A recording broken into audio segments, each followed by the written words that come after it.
Question number 9. The angle of elevation of the top of the building from the foot of the tower. देखो top of the building, foot of the tower, it means एक building है और एक क्या tower है. ये क्या है आपकी बिल्डिंग और ये क्या है आपका टावर. देखिए क्या लिखा है, top of the building, building के टॉप से, from the foot of the tower, from the foot of the tower. Angle of elevation, ये क्या है आपका ग्राउंड है. Angle of elevation it mean नीचे से ऊपर रहेगा आपका. कितने डिग्री का है, 30 डिग्री का है.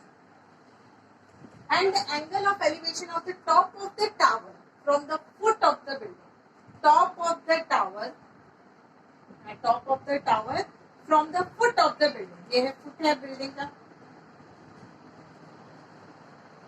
कितने डिग्री का है, 60 डिग्री का. If the tower is 50 metre high, tower जो है वो 50 metre high. Find the height of the building, आपको बिल्डिंग की क्या फाइंड करनी है, हाइट फाइंड करनी है. A, B, C and D. अब आपके पास जो भी गिवन है आप लिखिए. आपके पास ये DC, आपको क्या फाइंड करना है, DC फाइंड करना है. मैंने उसको क्या कंसीडर कर लिया है, H कंसीडर कर लिया है. Let height of building DC equals to H metre. okay, अब आप ट्राइंगल लीजिए. आपके पास ये ट्राइंगल है DCB, आपके पास दो ट्राइंगल दिखेंगे, ये है DC और B. इन ट्राइंगल DCB आप BC अपॉन CB भी लिख सकते हो, BC अपॉन DC भी लिख सकते हो. तो अगर आप DC अपॉन BC लिखते हो, DC upon BC mean GC क्या है आपका अपोजिट और ये क्या है आपका adjacent. Opposite upon adjacent, opposite upon adjacent means 10 10 30 degree. BC को क्या लिया आपने, HBC. 10 30 इज 1/3.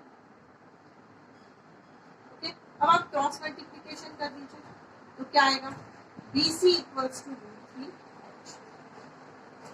ये क्या है आपका फर्स्ट इक्वेशन. देखो BC मैं यहाँ पे लिख देती हूँ. आपकी इक्वेशन क्या है, first BC equals to √3H. ये आपकी क्या है, फर्स्ट इक्वेशन. आपने इस ट्राइंगल से क्या, अब आपके पास दूसरा ट्राइंगल है A, B और C. इसमें आपके पास क्या है, 50 मीटर टावर है और BC. In triangle, in triangle which triangle A, B and C.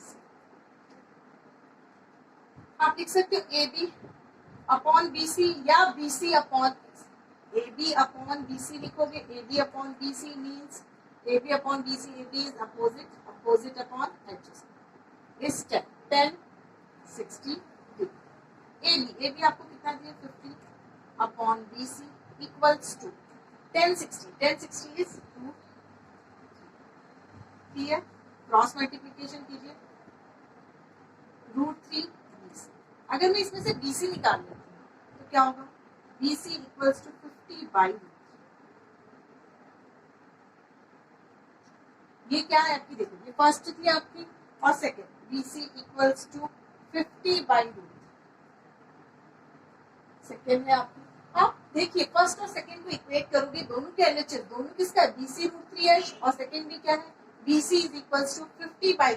तो दोनों इक्वेशन को मैं इक्वेट करूंगी क्योंकि दोनों के LHS क्या है, सेम. अगर दोनों के LHS सेम है इट मींस उनके RHS भी क्या होंगे, इक्वल होंगे. BC है, यहाँ पर भी BC है. From first and second, from first and second, first और सेकंड देखो, equating equation, equating equation first and second, first और सेकंड को इक्वेट किया. देखो दोनों के RHS क्या है, √3H और इसका RHS क्या है, 50√3. आप क्रॉस मल्टीप्लिकेशन कीजिए, √3H into √3 equals to 50. √3 into √3 is 3H equals to 50. Then H is equals to 50/3 metre.